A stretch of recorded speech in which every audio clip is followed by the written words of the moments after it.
കൊച്ചിത് എവിടെ പോയി? കൊച്ചിനെ ശ്രദ്ധിക്കാൻ പറഞ്ഞോ അച്ഛനും കേൾക്കില്ല അമ്മയും കേൾക്കില്ല. അതെങ്ങനെ? അവർക്ക് അവരുടെ കാര്യം നോക്കാൻ പോലും പറ്റുന്നില്ല, പിന്നല്ലേ കൊച്ചിന്റെ കാര്യം.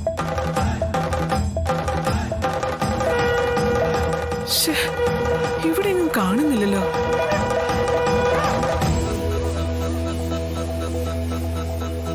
പപ്പീനെ എവിടെ പോയി തപ്പാനാ?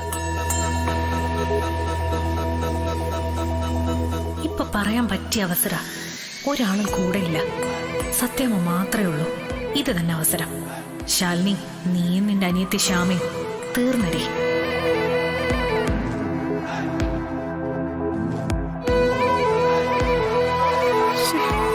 ഇവിടെ ഇനി എവിടെ പോയി തപ്പൂ? ഇവക്ക് മുന്നിൽ വന്ന് ചാടാൻ കണ്ട നേരം.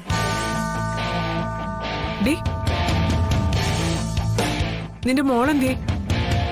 സത്യ അപ്പുറത്തുണ്ട്. അവൾ ഒറ്റൊരുത്തിയ എന്റെ പപ്പിമോളെ വിളിച്ചോണ്ട് പോയിരിക്കുന്നത്. പപ്പിമോളുടെ പേരിലുള്ള പൂജ ഇപ്പൊ നടക്കുന്നത്.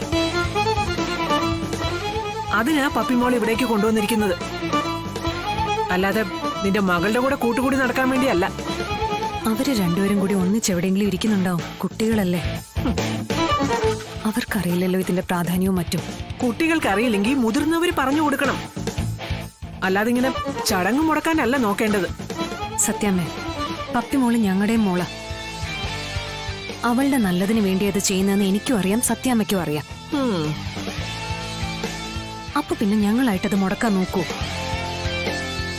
പിന്നെ പപ്പി എന്റെ അനുജത്തിയുടെ കുട്ടിയാ, അത് സത്യാമ്മ ഓർക്കണം. എങ്കിലേ പോയി വിളിച്ചോണ്ട് വാ, എവിടെയാണെന്ന് വെച്ചാല്.